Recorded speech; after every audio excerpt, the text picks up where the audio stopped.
વિરામ બાદ ફરીથી મેઘરાજાની ધમાકેદાર એન્ટ્રી થઈ ગઈ છે। તો દ્વારકાથી આ મહત્વના સમાચાર સામે આવ્યા છે, જ્યાં મેઘરાજાની ધમાકેદાર બેટિંગ જોવા મળી રહી છે। મેઘરાજાનું મેઘ તાંડવ દ્વારકામાં યથાવત જોવા મળ્યું છે।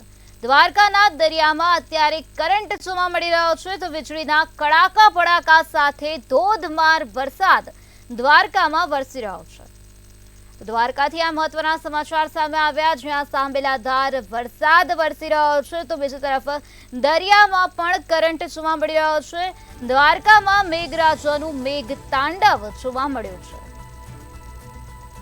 વીજળીના કડાકા ભડાકા સાથે ધોધમાર વરસાદ દ્વારકામાં વરસી રહ્યો છે, જેના કારણે અત્યારે ઠેર ઠેર જગ્યાએ વરસાદી પાણી ભરાઈ ગયા છે। લોકોને હેરાન પરેશાન થવાનો વારો આવ્યો છે, તો બીજી તરફ વાતાવરણમાં ચારોકોર ઠંડક પ્રસરી ગઈ છે।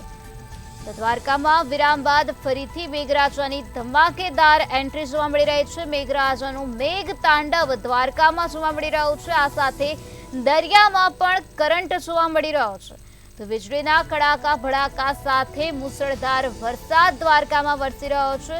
ઠેર ઠેર જગ્યાએ વરસાદી પાણી ભરાઈ ગયા છે, તો અત્યારે જનજીવન પર અત્યારે અસર થયેલી જોવા મળી રહી છે, તો બીજી તરફ વાહન વ્યવહાર પણ અત્યારે ત્યાં ખોરવાઈ ગયો છે। તો આજ મુદ્દે વધુ માહિતી આપવા માટે આપણી સાથે સંવાદદાતા ઓમ જોડાઈ ગયા છે। જી ઓમ, દ્વારકામાં વિરામ બાદ મેઘરાજાની ફરીથી ધમાકેદાર એન્ટ્રી થઈ છે, અને આ સાથે દ્વારકાના દરિયામાં પણ કરંટ જોવા મળી રહ્યો છે, તો કેવી સ્થિતિ અત્યારે ત્યાં છે? હાલ એક દિવસના વિરામ બાદ સવારે મેઘરાજાએ જે રીતના મેઘ તાંડવ દ્વારકામાં ચાલુ થયું હતું, દ્વારકાના દરિયામાં જે રીતનો કરંટ ક્યાંક ને ક્યાંક જોવા મળ્યો હતો, ને હાલ પણ જે પરિસ્થિતિ દ્વારકાની છે, મેઘરાજાનું મેઘ તાંડવ દ્વારકા, કલિયાપુર, ભાટિયા વગેરે વિસ્તારની અંદર હાલ ચાલુ છે। દ્વારકામાં જે પાણીનો નિકાલ કરવામાં આવ્યો હતો, પણ ફરી પાછું જે રીતનો વરસાદ છે, પાણી ભરાવાની શરૂઆત હાલ થઈ ચૂકી છે, અને દ્વારકાના જે લોકો છે, નીચાણવાળા લોકો છે, એ ટેન્શનમાં મુકાયા છે, તો ક્યાંક મુશ્કેલીમાં મુકાયા છે।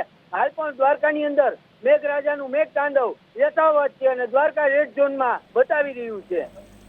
જી ઓમ, સમગ્ર માહિતી આપવા બદલ આભાર। જે રીતે અમારા સંવાદદાતાએ જણાવ્યું કે અત્યારે દ્વારકા વિસ્તારને રેડ એલર્ટ જારી કરી દેવામાં આવ્યો છે। મેઘરાજાનું મેઘ તાંડવ જોવા મળી રહ્યું છે।